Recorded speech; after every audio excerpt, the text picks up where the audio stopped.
السلام علیکم ورحمۃ اللہ وبرکاتہ.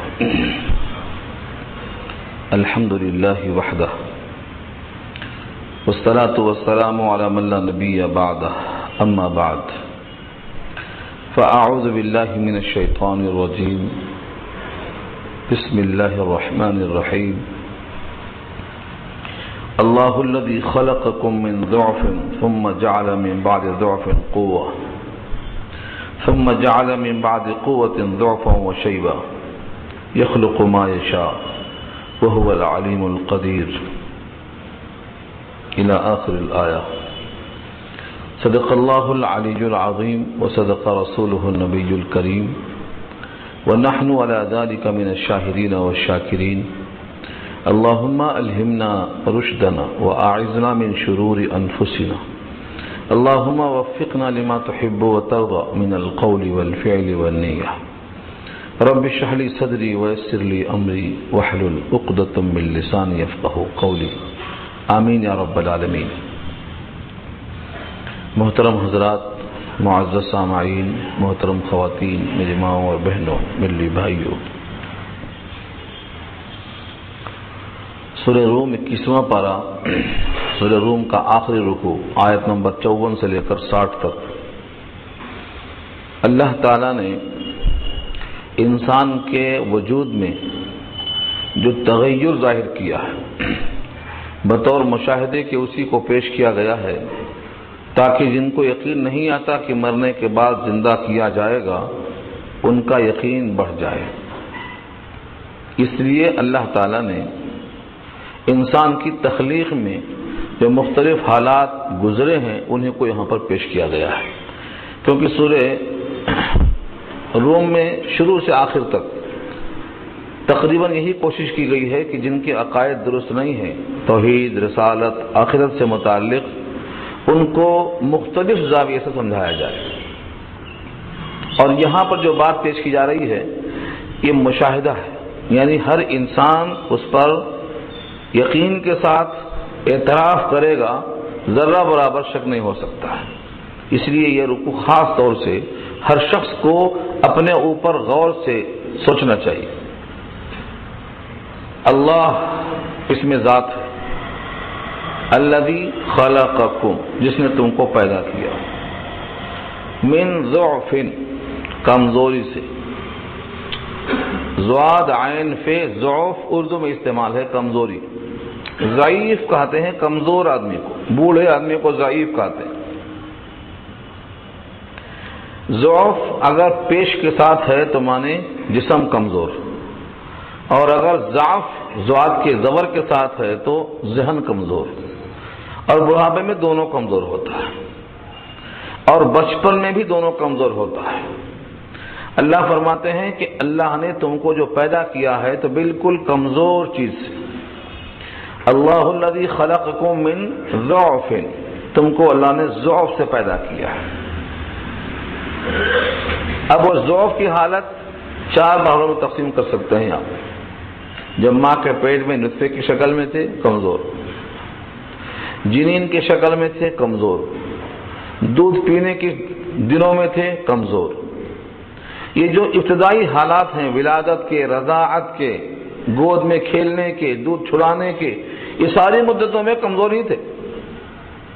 دنیا میں کوئی انسان ان آنکھوں دیکھی چیزوں کا انکار کیسے کرے گا؟ تو ایک بات تو طے ہے کہ وہ انسان کو کمزوری سے وجود بخشا گیا ہے. اور پیچھے اگر آپ جائیں گے تو حقیر قطرے سے پہلے خون، اس سے پہلے غذا، اس سے پہلے پانی اور مٹی. تو مٹی میں خست ہے، مٹی میں پستی اور دناعت ہے. اتنی کمزور شے کو اللہ نے تمہارے وجود کا بیس اور بنیاد بنایا ہے، تم کو وہاں سے اٹھایا. کون اعتراف کرے گا اس کا؟ ساری کائنات کا ہر انسان، چاہے وہ کافر ہو، مشرک ہو، یہودی ہو، اس بات کو انکار نہیں کر سکتا. پھر اللہ نے کتنا سنوارا اس انسان کو جو کمزوری سے بنا ہے، کتنا سنوارا. فرمایا ثم جعل من بعد ضعف قوة، پھر کر دیا اس ضعف کے بعد طاقتور. اتنا سنوارا کہ یہ انسان جو کمزور تھا طاقتور ہو گیا. اس سے مراد شباب ہے، 35 سال میں نوجوان، اور اس کی عمر کی اٹھان ہوتے ہوتے 40 سال یہاں تک بڑھتا ہے. 40 کے بعد رک جاتا ہے. 35 اور 40 کے درمیان میں اس کا شباب ٹھہر جاتا ہے، زوال شروع ہو جاتا ہے. یہ قوت ہے. کتنی قوت دیا ہے کہ اس انسان کو خود پتا نہیں کہ میں کبھی کمزور بھی تھا، کبھی میرے منہ میں مسوڑے تھے، دانت نہیں تھا، کبھی پیٹ میں اتریاں اس قابل نہیں تھی کہ میں کھانا ہضم کر سکوں، کبھی میں اتنا محتاج تھا کہ میرے منہ سے غذا نہیں، ناف سے غذا پہنچائی گئی. یہ بھول جاتا. اور یہ کہتا ہے من اشد منا قوہ، مجھ سے زیادہ طاقت والا ہے کون؟ قرآن نے نقل کیا ہے انسان کی ہٹ دھرمی کا مقولہ یہ ہے من اشد منا قوہ، مجھ سے بڑا طاقتور کون ہے؟ آج کا گھمنڈی انسان یہ تو بولتا ہے. اللہ فرماتے ہیں جس نے تم کو پیدا کیا ہے وہ تم سے زیادہ طاقتور ہے. تم کو پیدا کس نے کیا؟ تو یہ تعارف ہوا کہ تم کو اللہ نے کمزوری کے بعد طاقتور بنایا. ثم جعل من بعد قوت ضعفا وشیبا، پھر بنا دیا قوت کے بعد بڑھاپا اور ضعف. پھر وہی زمانہ لوٹ کے آ گیا. جیسے بچپن میں کمزور تھا پھر کمزور، بچپن میں کسی طریقے سے دوسروں کا محتاج ہو کر رہتا تھا پھر محتاج، اور ایک نیا اضافہ کمزوری کے ساتھ. وہ اضافہ کیا ہے؟ شیبہ، بڑھاپا، سفیدی. شیبہ کے معنی سفید بال. بچپن میں کمزور تھا تو بتدریج طاقت کی طرف جا رہا تھا، لیکن اب طاقت کے بعد جب کمزوری کی طرف جائے گا تو بتدریج بڑھاپے کی طرف جائے گا. اب لوٹ کر آنے کی کوئی طاقت نہیں. اور یہاں پر لفظ جعل اور خلقہ پر غور کرو. پہلے کیا ہے؟ خلقکم، تم کو پیدا کیا، تم نہیں تھے. ضعف سے تم کو پیدا کیا، لیکن بعد میں دونوں جگہ پر جعل اور جعل ہی استعمال کیا ہے. یعنی تم شباب میں تھے، تم وہی ہو جو شباب میں تھے، لیکن تمہاری قوت کو کھینچ لیا. تم وہی ہو جو شباب میں مغرور تھے، بڑھاپے میں تمہارے وہی ہاتھ پیر ہیں، لیکن قوت کو سلب کر لیا. تو لفظ جعل کے معنی تم کو بنایا، کمزور بنایا، وجود بخشا، پھر اس میں طاقت دیا، پھر طاقت کو سلب کیا. اس تغیر میں تمہیں کیا سبق ملتا ہے کہ ہم کسی کے ماتحت ہیں، ہمارا وجود کسی کے حکم پر قابو میں ہے اور ہم از خود کچھ نہیں کر سکتے. یہ پیغام دیا اللہ نے، یہاں سے واضح پیغام دے دیا. اللہ الذی خلقکم من ضعف ثم جعل من بعد ضعف قوة ثم جعل من بعد قوة ضعفا وشیبا. اللہ وہ ہے جس نے تم کو پیدا کیا کمزوری سے، پھر بنا دیا کمزوری کے بعد طاقتور، پھر بنا دیا طاقتور ہونے کے بعد بڑھاپا میں اور کمزوری میں. پہلے ضعف ہے، پھر شیبہ ہے، کمزور بھی ہے، بوڑھا بھی ہے. اب ایسا بڑھاپا ہے، ان لفظوں میں تو ذکر نہیں ہے، لیکن ہم اور آپ دیکھتے ہیں بوڑھا جب کمزور ہو کر بڑھاپے میں لاغر ہو جاتا ہے تو اولاد اللہ سے دعا کرتی ہے یا اللہ اس کو اٹھا لو. کیوں؟ بیزار ہو کر. اور یہ جو بچپن میں کمزور تھا تو جن کے ہاتھوں میں تھا وہ دعا کرتے تھے یا اللہ اس کو حیات دے دو. اتنا بڑا فرق ہے، اتنا بڑا تغیر ہے، انسان میں اتنا بڑا انقلاب ہے. آخر وہ کون ہے ذات؟ وہی اللہ ہے. آگے فرمایا اللہ نے جب تمہارے جسم میں 3 تغیر دکھا دیا ہم نے، کمزوری سے طاقت، طاقت سے تغیر، پھر کمزور، تو تم کو معلوم ہونا چاہیے کہ اللہ جو چاہے پیدا کر سکتا ہے. اس لیے آگے فرمایا وَيَخْلُقُ مَا يَشَاءُ، يَخْلُقُ مَا يَشَاءُ، جو چاہتا ہے پیدا کرتا ہے، وہ پیدا کرے گا. یخلق فعل مضارع ہے، ماضی نہیں. پیدا کرتا ہے جو چاہے، پیدا کرے گا جو چاہے، اسے کوئی روک نہیں سکتا. وَهُوَ الْعَلِيمُ الْقَدِيرُ، اور وہ خود علم والا، قدرت والا ہے. بعض لوگ جو چاہتے ہیں وہ کرنا چاہتے ہیں لیکن علم نہیں ہوتا، دوسروں کے محتاج ہوتے، دوسروں کی طاقت پر انحصار کرتے. اللہ کی ذات کامل علم والی ہے، اس کو کسی کے علم کی حاجت نہیں ہے، وہ اپنے علم سے جو چاہتا بناتا ہے. اور قدیر، قدرت والا ہے، وہ جو بنانا چاہے اسے کوئی روک نہیں سکتا. ساری کائنات مل کر ایک آدمی کے بڑھاپے کو روک دے, ایک آدمی کے بڑھاپے کو. دنیا کے سارے انسان مل کر کسی ایک آدمی کا بڑھاپا روک لیں, نہیں روک سکتے. تو معلوم یہ ہوا کہ وہ ایسا قادر ہے, ایسا قدیر ہے اور ایسا علیم ہے کہ اس کے علم و قدرت میں کوئی دخل نہیں دے سکتا. یعنی اب وہ دوبارہ مرنے کے بعد زندہ کرنے پر قادر ہے, جس کا نام قیامت ہے. لیکن جب وہ قیامت قائم ہوگی تو جو مجرم ہیں وہ کیا قسمیں کھائیں گے. دیکھیے, وَيَوْمَ تَقُومُ السَّاعَةُ, اور جس دن قیامت قائم ہوگی, يُقْسِمُ الْمُجْرِمُونَ, قسمیں کھائیں گے مجرم. مجرم قسمیں کھائیں گے. مجرم کہاں ہے یہاں پر؟ اللہ کا مجرم. اس کا جرم کس نوعیت کا ہے, کتنا بڑا ہے, یہاں وضاحت نہیں ہے. بس مجرم جس کا جرم اللہ کی نگاہ میں ہے, یعنی سزا اس کو ملنا یقینی ہے, وہ مجرم کیا کہے گا؟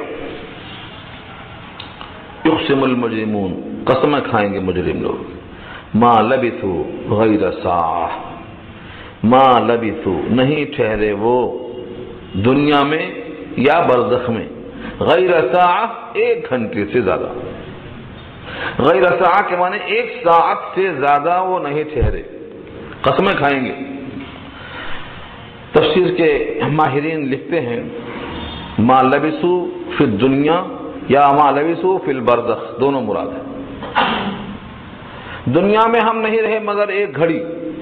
اگر 100 سال بھی گزارا دنیا میں تو آنے والی منزل کی ہولناکیوں کو دیکھ کر کہے گا کہ دنیا میں ہم تو ایک گھڑی تھے, ایک گھڑی. 100 سال کی عمر گزارنے والا دنیا میں وہ کہے گا ہم دنیا میں ایک گھڑی تھے. اس آیت کی تشریح اور کئی آیتوں میں ملتی ہے.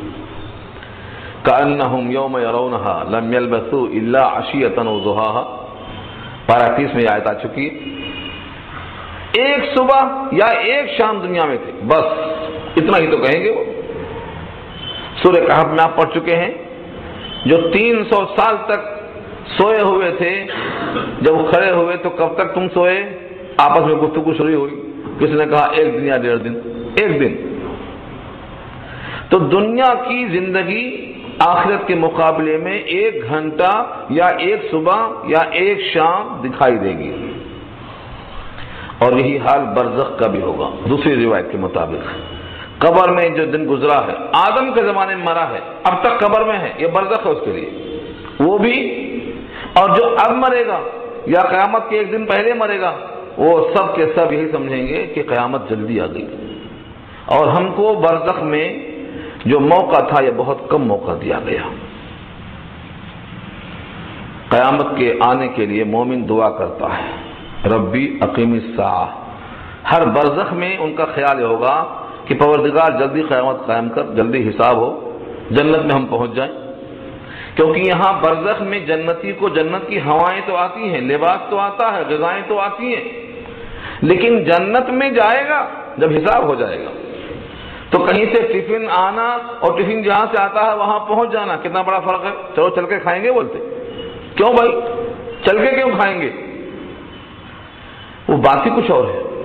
اس لیے جتنے مومن ہیں وہ کہیں گے یا اللہ جلدی قائم کرو, رب اقیم الساعہ, قیامت قائم کرو تاکہ جلدی فیصلہ ہو جائے اور ہم اپنے مقام تک پہنچیں. کیونکہ ہر صبح ہر شام دکھائی جائے گی تمہاری یہ منزل ہے, تمہاری یہ منزل ہے, یہاں سے کھانا آ رہا ہے. اور جو کافر ہے جس کا ہولناک منظر جہنم میں ہوگا, وہ روز دیکھے گا تو کہے گا رب لا تقیم الساعہ, قیامت قائم نہ کرو, یہی غنیمت ہے. کیونکہ اس کے بعد کی منزل اور سخت ہے اور ہولناک ہے, اس لیے قیامت کو قائم مت کرو. تو جو آدمی راحت میں ہوتا ہے وہ تو چاہے گا کہ اگلی راحت جلدی مل جائے, اور جو مصیبت میں ہوتا ہے اور اس کے آگے اور سخت مصیبت ہے تو وہ چاہتا ہے چلو یہی غنیمت ہے, آگے اور مشکل پیش آ رہی ہے. تو ما لبثوا غیر ساعہ, یہ کون کہیں گے, یہ مجرم کہیں گے. مجرم, مومن نہیں کہیں گے. مومن کیا کہیں گے, وہ آگے آ رہا. اللہ فرماتے ہیں دنیا میں ایک گھڑی نہیں تھے کتنا, کوئی 100 سال تھا, کوئی 120 سال تھا, کوئی 200 سال تھا, لیکن ایسا کہیں گے کہ ہم دنیا میں ایک گھڑی تھے. تو یہ سچ ہے کہ جھوٹ ہے؟ جھوٹ ہے. جیسے یہ جھوٹ بول رہے ہیں ویسے ہی قیامت کے آنے میں کہ قیامت نہیں آئے گی جو کہہ رہے ہیں یہ بھی جھوٹ بول رہے ہیں، یہ بھی جھوٹ بولیں گے۔ آگے اسی کو فرمایا کذالک کانوا یؤفکون، اسی طریقے سے وہ الٹے چلا کرتے تھے دنیا میں، کہتے تھے قیامت نہیں قائم ہوگی، قیامت قائم ہی نہیں ہوگی، مرنے کے بعد زندہ ہی نہیں ہوں گے، جنت اور جہنم نہیں ہوگی، سب کا انکار کرتے تھے۔ جیسے یہ جھوٹ تھا ایسے آج بھی جھوٹ بولیں گے کہ ہم دنیا میں ایک گھڑی تھے یا برزخ میں ایک گھڑی تھے، یہ دونوں جھوٹ مشابہ ہیں۔ یہ تو مجرم کا قول تھا، مجرم کی بات تھی۔ اب جن میں ایمان ہے، علم ہے، جو یقین کے ساتھ جنت کی طلب میں لگے ہوئے ہیں، وہ کیا کہیں گے؟ وقال الذين اوتوا العلم والایمان، اور کہیں گے وہ لوگ جو کو علم دیا گیا اور ایمان عطا کیا گیا، وہ جواب دیں گے ان لوگوں کو، مجرموں کو، لقد لبثتم فی کتاب اللہ، تم ضرور ٹھہرے رہے اللہ کی کتاب کے مطابق، الی یوم البعث، اٹھائے جانے کے دن تک۔ وہذا یوم البعث، اور یہی تو ہے دن اٹھائے جانے کا۔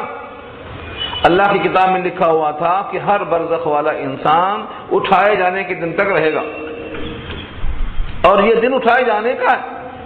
تو تم اب تک برزخ میں تھے اور کہتے ہو کہ ہم ایک گھڑی تھے، دو گھڑی تھے، ان کو وہ قیام بہت کم دکھائی دے گا۔ تو مومن اپنے ایمان کی وجہ سے اور اہل علم اپنے معرفت کی وجہ سے کھلم کھلا ان کی تنبیہ کریں گے کہ اللہ کی کتاب کے مطابق تمہارا یہاں قیام تھا اٹھائے جانے کے دن تک، اور یہ وہی دن آ گیا اٹھائے جانے کا۔ وقال الذين اوتوا العلم، اور کہیں گے وہ لوگ جن کو علم دیا گیا، اوتوا العلم، علم دیے گئے، والایمان، اور ایمان عطا ہوا، لقد، البتہ تحقیق، لبثتم، تم رہے، فی کتاب اللہ، اللہ کی کتاب میں جو لکھا ہے اس کے مطابق۔ فی کتاب اللہ سے مراد قرآن کریم ہے جو لوح محفوظ میں بھی ہے۔ اللہ کی کتاب کے مطابق، یا اللہ کے لکھے ہوئے کے مطابق، یا اللہ کی تقدیر کے مطابق، یا اللہ کی اس کتاب کے مطابق تم رہے الی یوم البعث، اٹھائے جانے کے دن تک۔ فہذا یوم البعث، بس یہی تو ہے یوم البعث، یہی تو ہے اٹھائے جانے کا دن۔ ولکنکم کنتم لا تعلمون، لیکن تم لوگ نہیں جانتے تھے۔ کنتم لا تعلمون، مضارع کے ساتھ کنتم آئے تو ماضی میں استمرار ہوتا ہے، تم لوگ جانتے نہیں تھے، تم لوگ جانتے نہیں تھے کہ اٹھائے جانے کا دن آئے گا، سب اٹھائے جائیں گے، تم کو یقین نہیں تھا۔ اب یہ دونوں کا اظہار ہو گیا، مجرم کا وہ اظہار، مومن کا یہ اظہار۔ اب نفع کس کو ہوگا، نقصان کس کو ہوگا؟ فائنل بتایا، نفع کس کو ہوگا اور نقصان کس کو ہوگا۔ اللہ فرماتے ہیں فَيَوْمَئِذٍ لَا يَنْفَعُ فَيَوْمَئِذٍ لَا يَنْفَعُ الَّذِينَ ظَلَمُوا مَعْذِرَتُهُمْ وَلَا هُمْ يُسْتَعْتَبُونَ، پس اس دن نفع نہیں دے گا ظالموں کو ان کی معذرت۔ معذرتهم، معذرت تو اردو میں استعمال ہے عذر پیش کرنا، ہم غافل تھے، ہم گاؤں میں تھے، ہم مصروف تھے، ہم فلاں فلاں کام میں تھے، ہم کو لوگوں نے بھٹکا دیا، نہ جانے کیا کیا عذر پیش کریں گے۔ ایک لفظ معذرت، اللہ فرماتے ہیں معذرت ظالموں کو اس دن نفع نہیں دے گی۔ معذرت کسی قسم کی ہو، سورہ قیامہ میں کہا ہے وَلَوْ أَلْقَى مَعَاذِيرَهْ، یہ وہی ہے، وہاں پر جمع ہے معاذیرہ، یہاں پر معذرت واحد ہے۔ کتنا ہی عذر پیش کریں، کتنا ہی معذرت پیش کریں، لا ينفع، نفع نہیں دے گی، لا ينفع، نفع نہیں دے گی اس دن۔ الذین ظلموا، جنہوں نے ظلم کیا ہے، معذرتهم، ان کی معذرت، ولا هم يستعتبون، اور نہ وہ خفی کا تدارک چاہا جائے گا ان سے۔ یستعتبون کے معنی کہ ان کو توبہ کا موقع دیا جائے، یا ان سے فدیہ لیا جائے، یا ان کے گناہوں کا بدل لیا جائے، یا ان کو موقع دیا جائے کہ تم غلطی کی اصلاح کر لو۔ کسی قسم سے ان سے تدارک خفی کا نہیں چاہا جائے گا، یعنی تم خفا رہو، تمہارا انجام یہی رہے گا، کسی قسم سے تلافی کی کوئی شکل نہیں۔ یستعتبون، خفی کا تدارک نہیں چاہا جائے گا ان سے۔ خلاصہ یہ نکلا کہ ظالم کو معذرت نفع نہیں دے گی، اور نہ ان کی خفگی کا تدارک کیا جائے گا، ان کے غصے کا علاج کیا جائے گا، نہیں کیا جائے گا۔ نفع کس کو ملے گا اس دن؟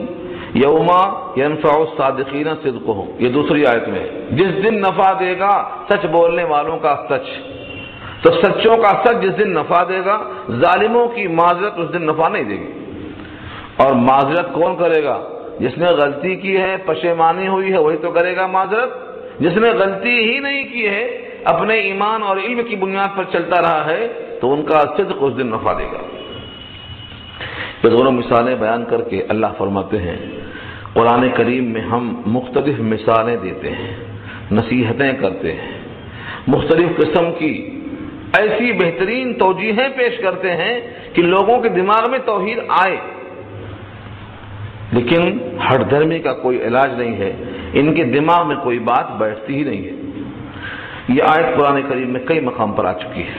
وَلَقَدْ ضَرَبْنَا لِلنَّاسِ، اور البتہ تحقیق بیان کیا ہم نے، للناس لوگوں کے لیے، فی ھذا القرآن اس قرآن میں، من کل مثل ہر قسم کی مثال، عمدہ مضامین بیان کیے، ہر قسم کی مثال دی ہے قرآن کریم میں۔ توحید کے دلائل، رسالت کے دلائل، آخرت کے دلائل، انسان کے لیے ایک مالک ہے، مالک ہونے کے دلائل، تمہارے تمام اعمال کا حساب ہوتا ہے، نگرانی ہوتا ہے، تم پر محافظ ہوتے ہیں، محافظین کے ثبوت، ہر قسم کی چیز کو پیش کر دیا گیا۔ لیکن ان کی ہٹ درمی اس درجے کی ہے کہ یہ تمام مطالبے کے باوجود اگر ان کا کوئی منچاہا معجزہ ہے، جیسے کسی نے کہا تھا لاٹھی موسیٰ کی طرح تم بھی لاؤ، اونٹنی تم بھی نکالو، مردوں سے بات کراؤ، یہاں کے پہاڑ وہاں منتقل کرو، کسی قسم کا کوئی مطالبہ اگر وہ بھی آپ پورا کر دیں تو بھی یہ مانیں گے نہیں، کچھ نہ کچھ کہیں گے، کچھ نہ کچھ کیا کہیں گے؟ لفظوں کو دیکھو، وَلَقَدْ ضَرَبْنَا لِلنَّاسِ فِي هَذَا الْقُرْآنِ، اور تحقیق کی بیان کر دیا ہم نے اس قرآن کریم میں لوگوں کے واسطے عمدہ مضامین، من کل مثل ہر قسم کی مثالیں۔ وَلَئِنْ جِئْتَهُمْ بِآيَةٍ، اور اگر آپ لے آئیں ان کے پاس کوئی نشانی، کوئی مخصوص نشانی جو مطالبہ ہو ان کا، یہ کر دیجئے اور وہ کر دیجئے، کیا آسمان میں اپنے انگلیوں کو اشارے سے چاند کے 2 ٹکڑے کر دینا یہ کافی نہیں تھا؟ کتنے لوگ مانے؟ اللہ تعالی کی طرف سے کتنے معجزات دیے گئے آپ کو، اگر ان کے من چاہے مطالبات کو بھی پورا کر دیں تو بھی۔ وَلَئِنْ جِئْتَهُمْ بِآيَةٍ، اور اگر آپ لے آئیں ان کے پاس کوئی نشانی، لَيَقُولَنَّ، تو ضرور بے ضرور کہیں گے، کیا کہیں گے؟ الَّذِينَ كَفَرُوا، جنہوں نے کفر کیا ہے وہ کہیں گے، ان انتم الا مبتلون، تم نہیں ہو مگر اہل باطل۔ مبتلون باطل والے، یعنی صحابہ کو اور نبی کو سب کو اہل باطل کہیں گے، حق والے کو باطل کہیں گے۔ کیوں؟ ہٹ درمی، آدمی کے ہٹ درمی کا کوئی علاج نہیں ہے۔ یہ اللہ فرماتے ہیں کہ وہ تم سے اس طرح کہیں گے، ان انتم الا مبتلون، تم نہیں ہو مگر اہل باطل۔ اصل میں مبتل کا مادہ ہے بطلا، بے توئے لام، بطلا، باطل، اور مبتل کے معنی باطل کرنے والا۔ یہاں مراد کہہ دے رہے ہیں لوگ باطل پر چلنے والے، تمہاری تمام باتیں جادو کی وجہ سے ہیں، تم اہل باطل ہو، تمہاری کوئی حقیقت نہیں ہے۔ تو ہر معجزات پر یہ حکم لگاتے ہوئے چھوڑتے چلے جائیں گے۔ چنانچہ آپ نے دیکھا سارے انبیاء کے معجزات پر قوموں نے کیا تبصرہ کیا، کسی نے کہا یہ تو کاہن ہے، کسی نے کہا یہ تو جادوگر ہیں، کسی نے کہا یہ تو شاعر ہیں، کسی نے کہا یہ تو فلاں ہیں، ہر قسم کی باتیں کہی۔ یہ ہے ان انتم الا مبتلون، تم نہیں ہو مگر اہل باطل میں سے۔ اللہ فرماتے ہیں یہ ان کی ہٹ درمی اور ان کے دل میں مثالیں نہیں بیٹھتی ہیں، یہ در حقیقت ان کی بدعمالیوں کی وجہ سے ان کے دل پہ مہر لگ گئی ہے، اب اس میں حق جانے کا راستے نہیں ہے، اللہ نے مہر لگا دیے۔ قرآن کریم کی کئی آیتوں میں مضمون آ چکا ہے کہ بدعمالیوں کا وبال یہ ہوتا ہے کہ ان میں قبول حق کی صلاحیت سلب ہو جاتی ہے، کان پہ مہر، آنکھ پہ پردہ اور دل پہ بھی غلاف، کئی آیتوں کا مضمون ہے یہ۔ آگے اللہ فرماتے ہیں کذالک یطبع اللہ، علی قلوب الذین لا یعلمون، جو لوگ نہیں جانتے ہیں ان کے دلوں پر اللہ مہر لگا دیتے ہیں۔ ایسے ہی کا مطلب جیسے ان کے سامنے قرآن کی مثالیں پیش کی گئیں انکار کر رہے ہیں، ایسے ہی ان کے سامنے معجزات کو پورا کر دو، ان کے سامنے ان کی تمام خواہشیں پوری کر دو، لیکن دل میں چونکہ مہر لگ چکی ہے دل میں حق بات نہیں جاتی۔ آج کتنے لوگ ہیں عقل سے بعید کام کرتے ہیں، عقل میں نہیں آتی وہ بات، مدد کرتے ہیں۔ لوگ بڑی حیرت سے پوچھتے ہیں کہ بھئی انسان ہیں، اتنے پڑھے لکھے ہیں، اتنا شعور ہے، ایسی غلطی کیسا کر رہے ہیں؟ تو در حقیقت ایسی غلطی کیسا کر رہے ہیں؟ نہیں، ان کے دل پہ یہ مہر لگ چکی، بدعمالیوں کی وجہ سے مہر لگ جاتی ہے۔ اس کی مثال میں کہا گیا ہے جس طرح سے چھری ہے، چھری آہستہ آہستہ زنگ اس کو نکما کر دیتا ہے، چھری کام میں نہیں آتی، پھینک دینا پڑتا۔ دل بھی ایسا ہی ہے، اللہ نے دل کو جسم کا بادشاہ بنایا ہے، اس جسم میں جو بھی حکم چلتا ہے وہ دل کا چلتا ہے، اور دل کا یہ حال ہے کہ ایک گناہ کرتے ہیں تو ایک نقطہ پڑتا ہے، توبہ کیا تو جھلتا ورنہ باقی رہتا ہے، پھر نیا گناہ، پھر نقطہ، اس طریقے سے پورا دل سیاہ ہو جاتا ہے۔ یہ مضمون پارہ 30 کے اندر آ چکا ہے، کلا بل ران علی قلوبہم کے تحت، ان کے دل پر زنگ ہے۔ دل پر زنگ کیسے لگتا ہے؟ دل پر زنگ لگتا ہے حقیقت کو نہ ماننے سے، گناہ پر گناہ کرنے سے، مسلسل بغاوت کرنے سے۔ یہی یہاں کہا گیا ہے کذالک یطبع اللہ، اللہ تعالیٰ مہر لگا دیتے ہیں ان کے دلوں پر، علی قلوب، قلوب قلب کی جمع ہے، دل، الذین لا یعلمون، جو نہیں جانتے، جن کو علم نہیں ہے، آخرت کا یقین نہیں ہے، اللہ کے صفات سے قریب نہیں ہے، ان تمام کے دل پر اللہ مہر لگا دیتے ہیں۔ اس مہر کے وجہ سے آپ کی بات تو نہیں مانیں گے، لیکن آپ کے ساتھ گفتگو میں گستاخیاں بھی وہ کر سکتے ہیں، اور کیا صحابہ کرام کے ساتھ گستاخیاں نہیں کی گئی؟ آج کا مسلمان اتنا صبر نہیں کر سکتا ہے جو صحابہ نے صبر کر لیا ہے۔ فاقہ کون کرتا ہے آج؟ فاقہ ہجرت کون کرتا ہے آج؟ ہجرت پتے کھا کے گزارا ہے، کون کھائے گا پتے آج؟ تو آج ہم سمجھتے ہیں کہ بھائی مشقت میں ہے، حقیقت یہ ہے کہ جو مشقت صحابہ نے جھیل لیا ہے ہم اس کا 100واں حصہ بھی کرنے کو تیار نہیں ہیں۔ صحابہ نے اسلام کے عام کرنے کے لیے نبی کا ہر حکم قبول کیا، جیسا منشا ہوا اشارہ ملا کر گزرے۔ تو یہاں حکم یہ ہو رہا ہے کہ جب یہ لوگ آپ کے مطالبے کے پورا کرنے کے باوجود حق نہیں مانیں گے تو کچھ نہ کچھ گستاخیاں بھی کریں گے، آپ ان پر صبر کیجئے، ایسا نہ ہو کہیں اشتعال میں آ کے رد عمل کچھ ایسا ہو جائے، نہیں، ان کے ہر گستاخیوں پر صبر کرنا ہے۔ فاصبر، صبر کیجئے، صبر کرتے کرتے کیا ملے گا؟ فرمایا ان وعد اللہ حق، اللہ کا وعدہ حق ہے، صابر کے ساتھ اللہ ہیں، یہ وعدہ ہے۔ قرآن کریم کی آیتوں میں ہے ان اللہ مع الصابرین، اللہ ساتھ ہیں کس کے؟ صبر کرنے والوں کے۔ دوسرا وعدہ ہے انما یوفی الصابرون اجرہم بغیر حساب، جو صبر کرنے والے ہیں ان کو ان کے اجر کا جو معاوضہ ملے گا وہ حساب سے نہیں ملے گا، بغیر حساب کے ملے گا۔ یہ دو باتیں ایسی اہم ہیں کہ صبر اس لیے کرنا ہے کہ ایک تو اللہ کا وعدہ سچ ہے کہ ہم تمہارے ساتھ ہیں، دوسرا یہ ہے کہ صبر کرنے والوں کو بغیر حساب ملے گا، اور تیسرے صبر کرنے کی وجہ سے وہ ان کا ضرر کم ہو جائے گا، ان کا اشتعال کم ہو جائے گا، ان کا گستاخانہ انداز کم ہو جائے گا۔ صبر کیجیے، فاصبر، تو آپ صبر کیجیے، ان وعد اللہ حق، بے شک اللہ کا وعدہ سچ ہے۔ ولا یستخفنک، ولا یستخفنک، اور آپ کو وہ لوگ ہلکا نہ کر دیں۔ استخفاف کے معنی ہلکا کرنا۔ یستخفنک قرآن کریم میں جگہ استعمال کیا اللہ نے سورہ زخرف میں، فرعون نے اپنی قوم کو بیوقوف بنا دیا، کیا لفظ ہے؟ فاستخف قومه فاطاعوا، فرعون نے اپنی قوم کو موسیٰ کے خلاف بیوقوف بنا دیا، یعنی ان کو ہلکا کر دیا، اور وہ لوگ موسیٰ کی بات ماننے کے بجائے فرعون کی بات ماننے لگ گئے۔ تو کسی کو باتوں میں پھنسا کے موقف سے ہٹا دینا یہ ہے استخفا۔ مطلب یہ ہے کہ آپ صبر کیجئے، اللہ کے پاس اجر ملنے کا جو وعدہ ہے وہ سچ ہے، اور کہیں یہ لوگ جو یقین نہیں کرتے آخرت پر، کہیں آپ کو آپ کے موقف سے پھسلا نہ دیں، اکھاڑ کے پھینک نہ دیں، یہ مطلب ہے اس کا۔ یعنی آپ کا جو موقف ہے استقامت ہے، صبر ہے، محنت ہے، جستجو ہے، آپ جس موقف پہ اٹل ہیں، یہ جو یقین نہیں کرتے ہیں آخرت پر، کہیں آپ کو اپنے موقف سے ہٹا نہ دیں، ہلکا نہ کہیں کر دیں، آپ کے جماؤ کو اکھاڑ کے پھینک نہ دیں، یہ مطلب ہے۔ وَلَا يَسْتَخِفَّنَّكَ الَّذِينَ لَا يُوقِنُونَ،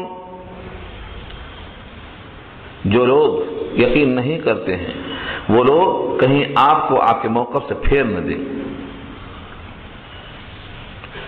یعنی اگر آپ نے بجائے صبر کرنے کے بے صبری کا مظاہرہ کر دیا تو وہی ان کا مقصد ہے، یہ سمجھ لیجیے۔ بے صبری اگر آئی یعنی اشتعال آیا، جذبات میں آئے اور ان سے کچھ وعدے کر لیے، یہی تو چاہتے ہیں وہ لوگ۔ آج بھی مسلمانوں کو اشتعال دلانے کا حربہ استعمال کیا جاتا ہے مختلف بہانے سے۔ ایسے موقع پر کیا ہے؟ صبر کرنا، بے صبرا نہ ہونا چاہیے، موقف کو اچھی طرح مستحکم کرتے ہوئے چلنا چاہیے، اور کیا حق ہے کیا باطل ہے تمیز کرتے ہوئے قدم بڑھانا چاہیے۔ تو گویا فصبر کا جو مضمون ہے کہ ثابت قدم رہیے، اسی کو انداز سے پیش کیا ہے نگیٹو کے اندر کہ بے صبری مت کیجیے، بے صبری مت کیجیے، اور آپ کے موقف میں جو یقین نہیں رکھتے ہیں کہیں آپ کو اکھاڑ کے پھینک نہ دیں، اس کا آپ خیال کیجیے، یہ وعدہ فرمایا ہے۔ اس سبق میں ہمارے واسطے بھی پیغام ہے کہ جب کبھی ہمیں اسلام پر چلنے میں، اسلام پر قائم رہنے میں، نبی صلی اللہ علیہ وسلم کے طریقے پر جمنے میں کچھ مشکلیں پیش آئیں تو ہم کو بھی جھیلنا اور صبر کرنا چاہیے۔ اشتعال میں آ کر اپنے موقف کو کھو دینا غلط ہے۔ کیوں؟ اس صبر کرنے پر ایک تو اللہ کی معیت ہے، دوسرے اللہ کا بے حساب اجر ہے، اور تیسرے اللہ کے وعدے کا دن بہت دور نہیں ہے، بہت قریب ہے۔ اسی لیے یہ سبق نکلا خلاصے کا۔ خلاصے بحث کیا نکلا؟ اللہ نے ہم کو جو پیدا کیا تو بہت کمزور تھے، جو بھی طاقت ہے غرور کے واسطے نہیں ہے، اعتراف کے واسطے ہے۔ پھر وہ اس کمزوری کا آنے والا جو موقف ہے یہ یاد دلاتا ہے کہ ہم جب کمزور کر سکتے ہیں طاقت دینے کے بعد، تو مرنے کے بعد زندہ بھی کر سکتے ہیں۔ ہم جو چاہیں وہ پیدا کرنے پر قادر ہیں، لہذا قیامت کا یقین کرتے ہوئے اس پر ایمان لا کر اس کے لیے کوشش اور محنت جاری رکھو۔ اور جو لوگ مخالفت میں بہت سی باتوں میں اشتعال دلاتے ہیں، اشتعال میں آ کر بے صبری کا مظاہرہ مت کرو، بلکہ اپنے موقف پر جمے رہو۔ یہ مضمون یہاں پورا ہوا، سورہ روم یہاں پر مکمل ہو گئی۔ دعا کر لیجیے۔